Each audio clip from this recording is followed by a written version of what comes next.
but my grocery bills have been through the roof lately. Inflation has really taken its toll on our savings and our spending, and it can be hard to try to stay healthy when all the healthy food seems to be priced out of our reach.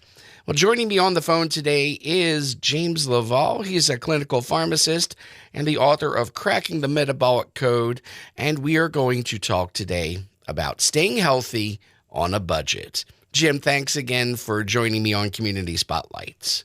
Oh, great to be here.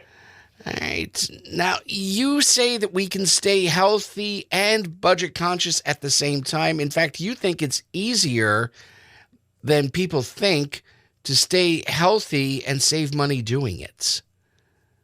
Yeah, I really believe that people can eat healthier, and I think, the past 3 years definitely changed the way a lot of people's attitudes are towards how they take care of themselves, right?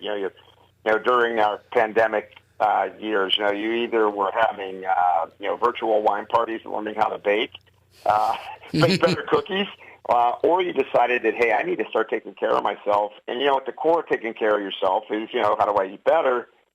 There are a lot of, interesting areas to look towards. If you look at where people live along it, the blue zones that have been identified around the world, people eat more vegetables, they eat fresh fruit, they're, more nuts, more seeds, they're more judicious about, hey, what kind of proteins am I eating?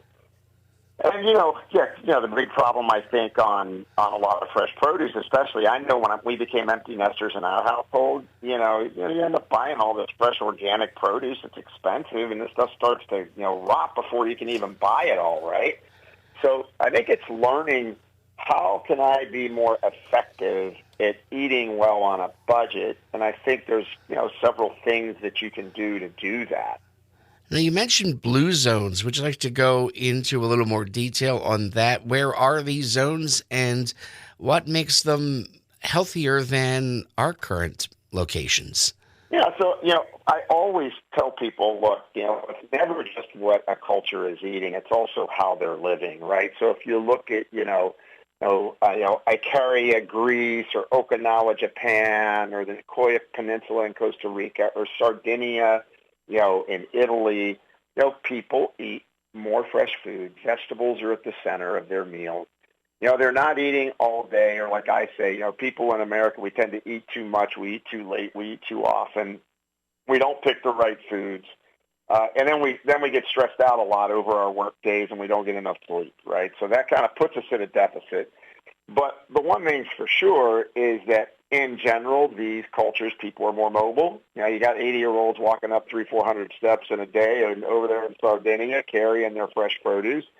Now, they're eating smaller meals, and I think it's one of the biggest things I found in people with my 40 years of being in practice and doing even contract research on weight loss. And, people they underestimate how much they're eating, and so, smaller portion sizes, you don't have to, when you go to the gas station, you're there to get gas. You're not there to pick up a bag of chips and a cookie, So get your gas. Don't go in to get a snack. Maybe you're just thirsty for some water. And I think so the big common, point between all of these is that, they don't eat as much animal protein. I'm not a big advocate of, cutting out the animal protein out completely. I think people, if they're eating, quality sources of fish, chicken, beef, bison, turkey, et cetera, they're going to be fine. But we don't need to eat the 24-ounce steak just because it's on the menu, right? And I think a lot of these pieces are important. And honestly, people stress eat. So, when you're stressed eat, you're not worrying about getting a head of broccoli. You're stopping by the donut shop or picking up the chips, right, on the way home. So, that's important. And, some of the ways that you can do that is, getting frozen vegetables. You can buy organic frozen vegetables, a bag of them. They're actually picked at the height of their freshness. They're flash frozen. The nutrients are in them. You probably got to be a little more careful on how you cook them because you can make them, the old soggy frozen veggies, right? So you want to, stay on top of, cooking them well.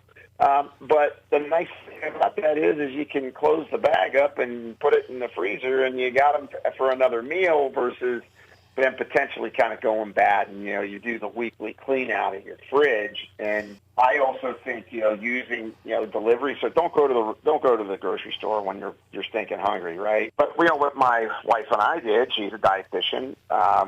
We ordered, we used the meal delivery where we've got our foods and got them delivered. We plan out our meals for the week, and now our refrigerator looks more bare. But the reality is, we got meals for all week in there, and at the end of the week, it's empty. So I think, using services, using, frozen, even looking at couponing is good. Can be a reasonable way to help trim that budget. You mentioned meal planning and couponing. I remember my grandmother insisted on getting the newspaper just so she got all the coupon supplements. Now, the supplements aren't as common as they used to be, but a lot of stores now have apps, and those apps have coupons in them. And it's really easy to just sort through, look what you're planning on buying, and more often than not, I've saved half off what I was planning to buy just because there were digital coupons.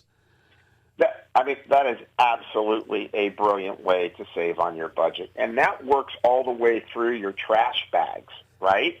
Get in the habit of looking at those. Most of the big food chains have the apps now that do that. And, you can save a lot of money.